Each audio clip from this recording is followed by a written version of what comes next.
Welcome back, guys, to the realm of House Darklyn, where our dawn is your dusk.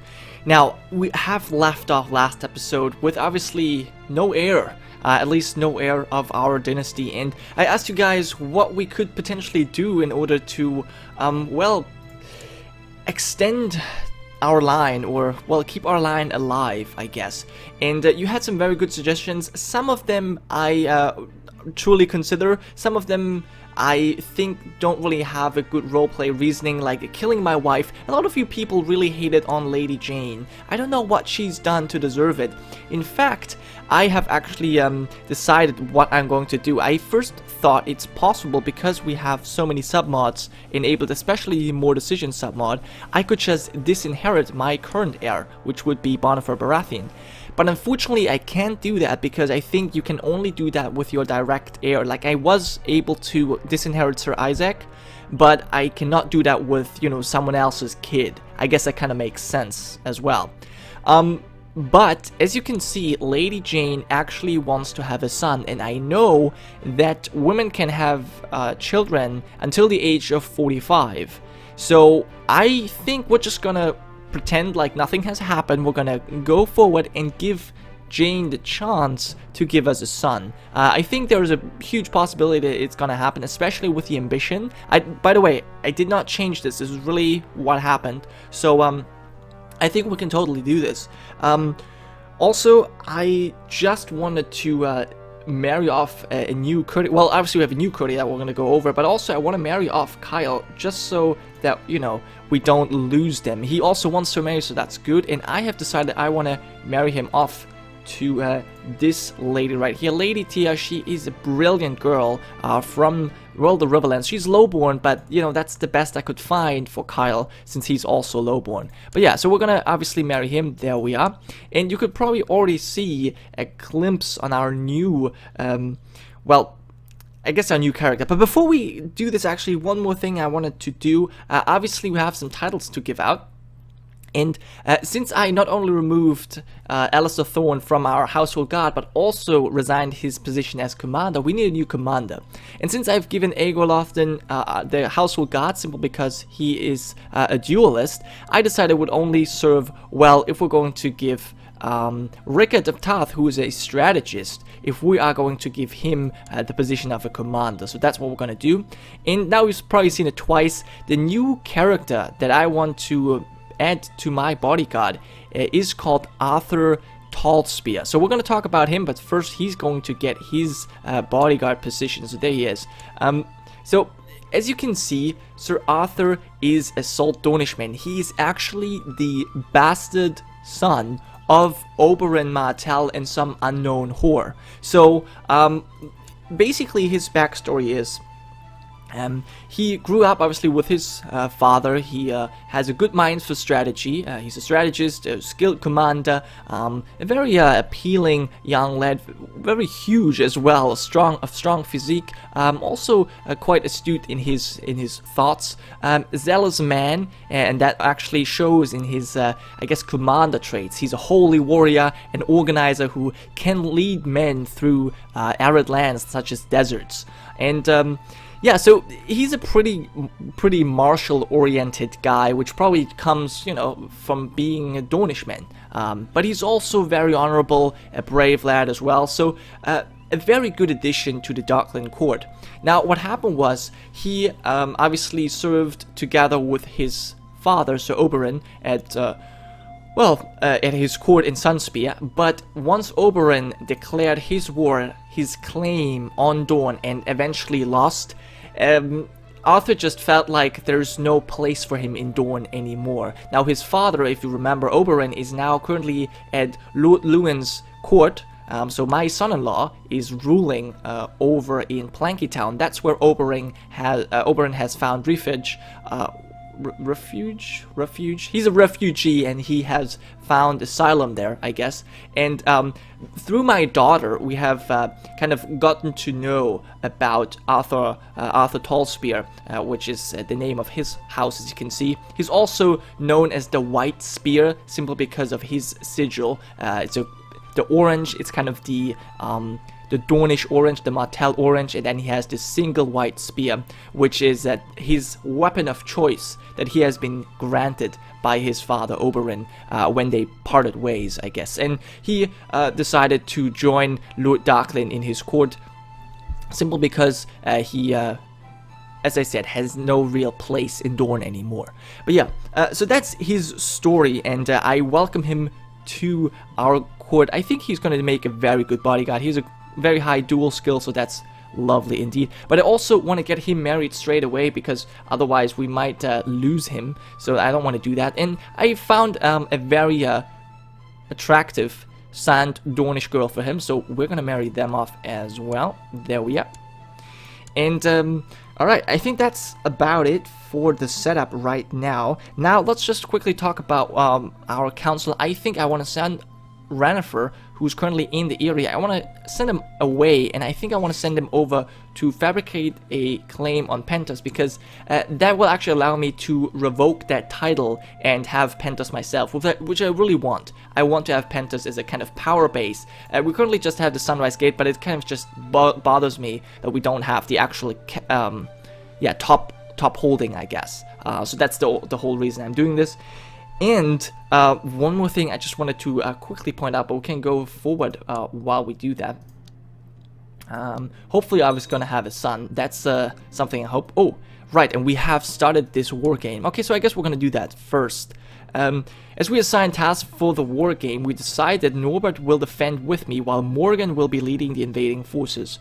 Okay, let the best warlords win. Let's see. Perhaps we can gain strategists here as well. It's possible. So obviously we have this marriage going on. Awesome. At the beginning of the war game, your enemy decides to do a strong frontal assault towards your center flank. Use all means to reinforce and strengthen the center. Slowly withdraw the forces in the center. Oh, interesting. So I actually have to win this. Okay, this is actually interesting. Okay, so we're going to do this little mini game first. So there is someone, he attacks. Well, I think the center cannot break. I don't think, yeah, the center should not break. We're going to use all means to defend the center. Center should usually not break.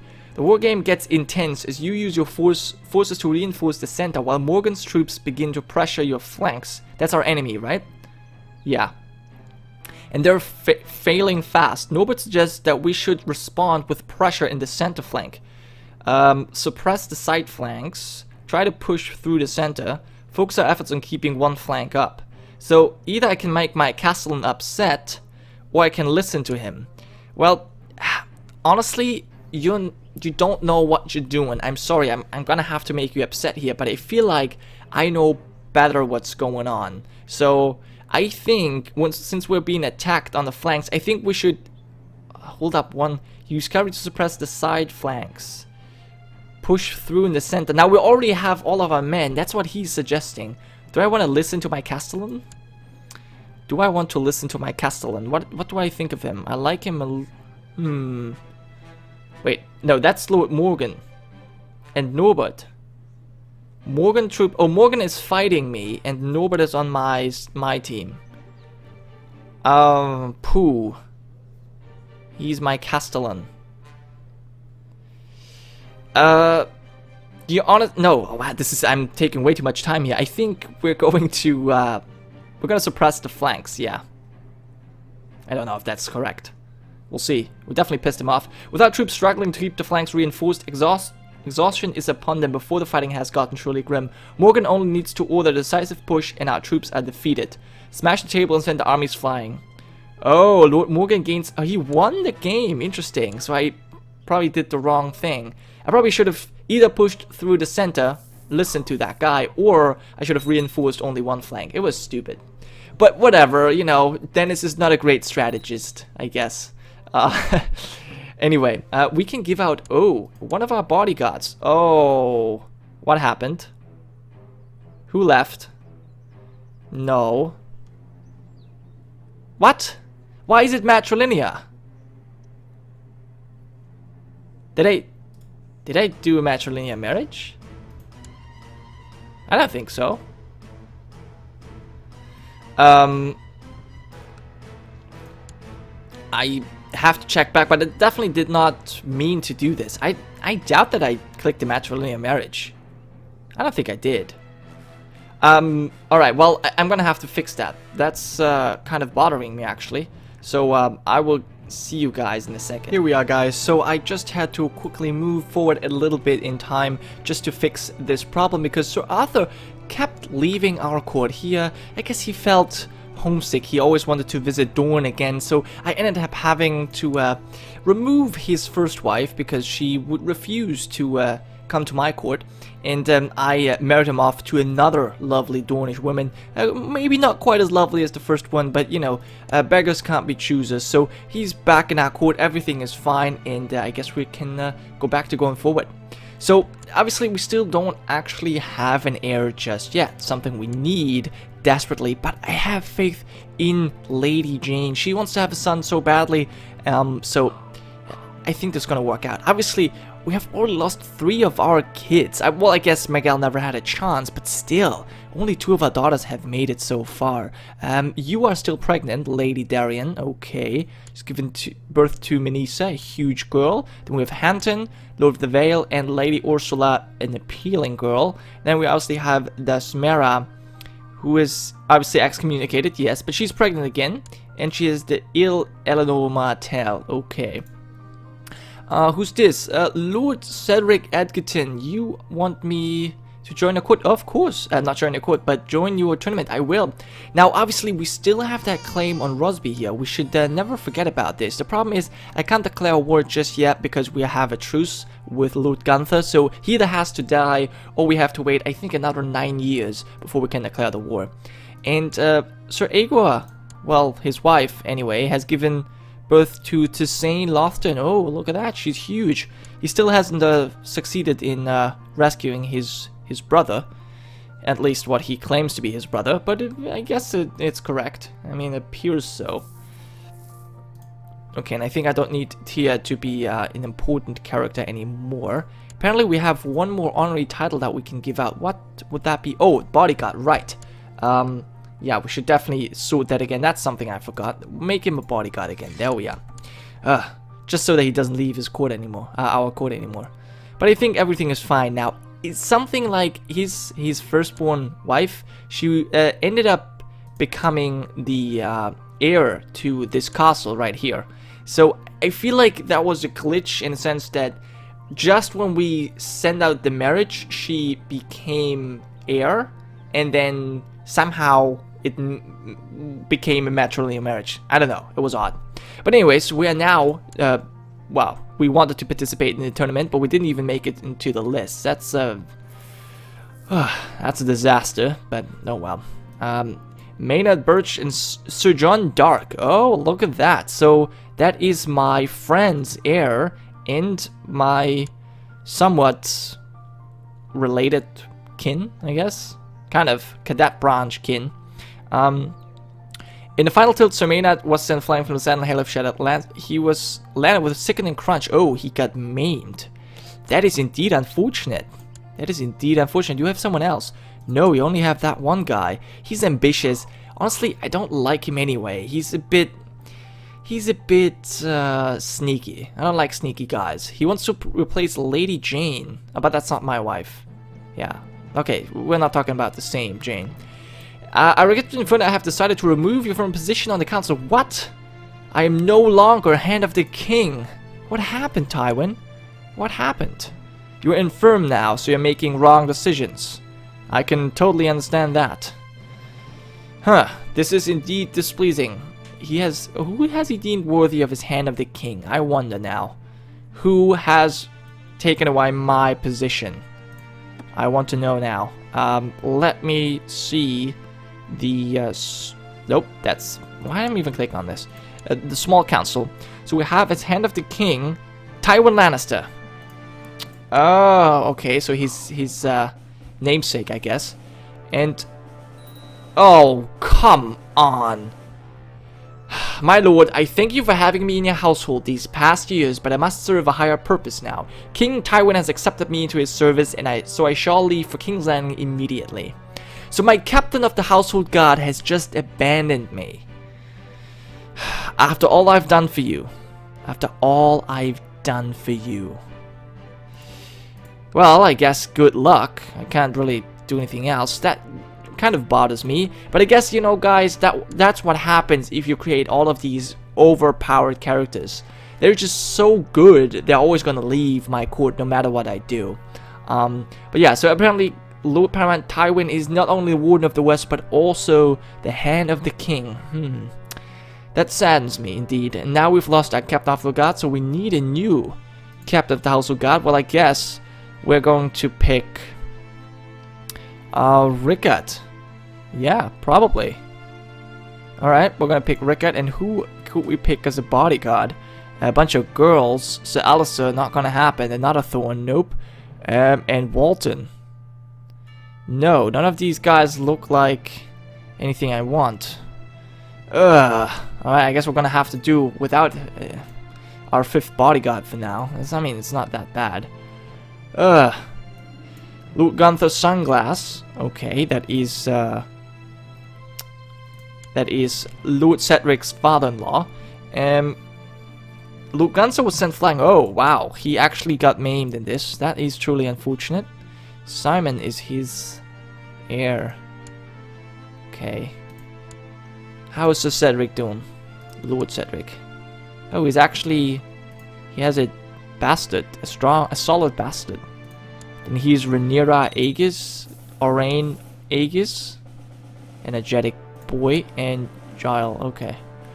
The other Tall Spear and Sir Aegor Lawson. Oh, you're still participating. Interesting. We're next to joust on our list. After many tilts and broken lances, Sir Aegor was eventually unhorsed Sir Arthur. Oh, nice. So that's what happens. He always won the tournaments, and now he's actually 3rd place because my bodyguard has defeated him. Awesome. That's pretty good. Yeah. And Lord Morgoth has just inherited the Bloody Gate from Nestor Royce. Okay. Lord Nestor, wow, he survived 3 of his kids. You have Jorvik Royce and Alba Royce. Okay, so Arthur Tallspeed and Lord Devon Baramin. Lord Devon was unhorsed. Arthur has won the tournament. There you go. Well, that's awesome. He truly deserves this indeed. Yeah, he's a good fighter. But I guess that's because of the spear that he's been given by his father. Now, one thing I should probably mention here. Whoever made this character, came up with the character, made him very, very overpowered. Like, I turned down these four genetic traits, I guess. They're all like a higher level, so I took them down a notch. Also, I did not make him a formidable fighter and not a brilliant, I guess, commander either. I just had to take it down a little bit because he would have been so overpowered. He's already quite overpowered, but you know, I mean, I guess this is kind of acceptable. And also, I did not give him a Valyrian steel or Valyrian spear because I felt like Oberyn giving his bastard son a Valyrian spear is not really something that would happen. I don't know. So I kind of had to not do this. Anyway, loot. Okay, so apparently Lady Jansia, she looks quite pretty, I have to admit. She won her war against House Florence, so I wonder what she's gonna do. She has him imprisoned for now, and he's ill, which means he's gonna die soon. Okay, the tourney has ended. Well, the tournament wasn't really a great success for us, so there's that. Sir Rickard, what are you doing? He wants to become, nope, we don't want to do that. And your plot, and the children lacks a guardian. Alexandra, okay, that's my granddaughter. So we're gonna have to educate her. I think she has a steward education, so I think my steward Dahlia, yeah, my treasurer, you're gonna take care of her. There you go. Actually, no, you know what? Ah, man, it's too late now. Now I'm gonna piss someone off. Yeah, I'm gonna piss her off, I think. What if I... Ah, man. But I kind of have to. Because whatever, it doesn't really matter that much. Because I was actually just thinking that I could maybe give Alexandra to her mother. I guess that would kind of make sense. Actually, I still want, no, I want to do that. I want a mother to take care of her. Yeah. Educate the child. And there, Lady Lyra. Yeah.